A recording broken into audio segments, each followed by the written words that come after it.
কোরবানির ঈদ আনন্দ, ত্যাগ ও সম্প্রীতির এক অনন্য উৎসব। এই উৎসবকে কেন্দ্র করে পরিবার, আত্মীয়-স্বজন ও বন্ধুদের সঙ্গে নানা ধরনের সুস্বাদু খাবার ভাগাভাগি করা হয়। বিশেষ করে গরু ও খাসির মাংস দিয়ে তৈরি বিরিয়ানি, কাচ্চি, তেহারি, রেজালা, কোরমা, কালাভুনা ও কাবাব ছাড়া ঈদের আনন্দ অনেকের কাছে অসম্পূর্ণ মনে হয়। তবে এই আনন্দের মাঝেও খাদ্যাভ্যাসে অসচেতনতা শরীরের জন্য ক্ষতির কারণ হতে পারে। তাই পরিমিত ও সচেতনতা খুবই গুরুত্বপূর্ণ। গরু ও খাসির মাংস পুষ্টিগুণে সমৃদ্ধ।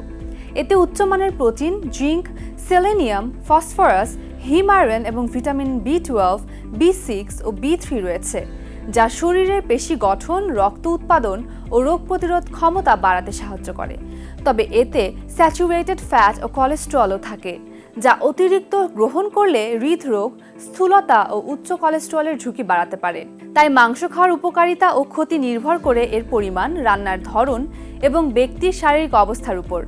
সাধারণভাবে একজন সুস্থ প্রাপ্তবয়স্ক ব্যক্তি যার ওজন 60 থেকে 70 কেজির মধ্যে, তিনি দিনের প্রায় 200 থেকে 300 গ্রাম মাংস খেতে পারেন।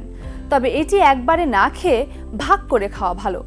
একই দিনে যদি ডিম, মুরগি বা অন্য প্রোটিনজাত খাবার খাওয়া হয়, তাহলে মাংসের পরিমাণ 200 গ্রামের মধ্যে সীমাবদ্ধ রাখা উচিত। অন্যদিকে ডায়াবেটিস, উচ্চ রক্তচাপ, হৃদরোগ, কিডনি বা লিভারের রোগীদের জন্য আরও সতর্কতা জরুরি। তাদের ক্ষেত্রে দিনে 60 থেকে 90 গ্রামের বেশি লাল মাংস না খাওয়াই ভালো এবং ভারী প্রোটিনজাত খাবার একসঙ্গে না খাওয়াই উত্তম। ঈদের সময় মিষ্টান্ন যেমন দুধ সেমাই, পায়েস, পুডিং, কাস্টার্ড বা ফালুদা অনেকের প্রিয় হলেও এগুলোতে অতিরিক্ত চিনি, ঘি, বাটার বা কনডেন্সড মিল্ক ব্যবহার করা হয়। তাই এগুলো সীমিত পরিমাণে খাওয়া উচিত। ডায়াবেটিস রোগীরা চিনি বা গুড়ের পরিবর্তে স্টেভিয়ার মতো বিকল্প ব্যবহার করতে পারেন। মিষ্টান্নের বদলে মৌসুমী ফল যেমন তরমুজ, পেঁপে, আনারস, আম বা জাম খাওয়া আরও স্বাস্থ্যকর, কারণ এতে ভিটামিন, খনিজ ও আঁশ পাওয়া যায়। খাবারের সঙ্গে সবজি ও সালাদ রাখা অত্যন্ত গুরুত্বপূর্ণ। প্রতি 50 গ্রাম মাংসের সঙ্গে অন্তত 100 গ্রাম সবজি বা সালাদ খেলে শরীরের আঁশের ঘাটতি পূরণ হয় এবং হজম প্রক্রিয়া সহজ হয়। খাবার শুরুর আগে সালাদ খেলে অতিরিক্ত ভাত বা পোলাও খাওয়ার প্রবণতাও কমে যায়।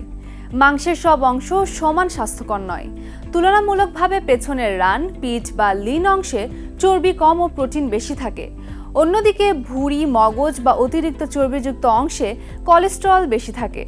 তাই এগুলো সীমিত পরিমাণে খাওয়া উচিত। রান্নার পদ্ধতিও স্বাস্থ্যকে প্রভাবিত করে। মাংস রান্নার আগে লেবুর রস, টক দই, আদা, রসুন বা ভিনেগার দিয়ে মেরিনেট করলে তা সহজপাচ্য হয়। কম তেলে রান্না করা এবং গ্রিল, বেক, স্টিম বা স্যুপের মতো স্বাস্থ্যকর পদ্ধতি অনুসরণ করা ভালো। অতিরিক্ত ঘি বা ভাজাভুজি এড়ানো উচিত। ঈদের ভারী খাবারের পর হজম ভালো রাখতে বোরহানি, টক দইয়ের ঘোল, জিরা পানি, আদা পানি বা ডাবের পানি উপকারী। পাশাপাশি কোমল পানীয় বা কৃত্রিম ড্রিঙ্কস এড়িয়ে চলা উচিত। ঈদের দিনে হালকা হাঁটাহাঁটি ও পর্যাপ্ত বিশ্রাম শরীরকে সুস্থ রাখতে সাহায্য করে।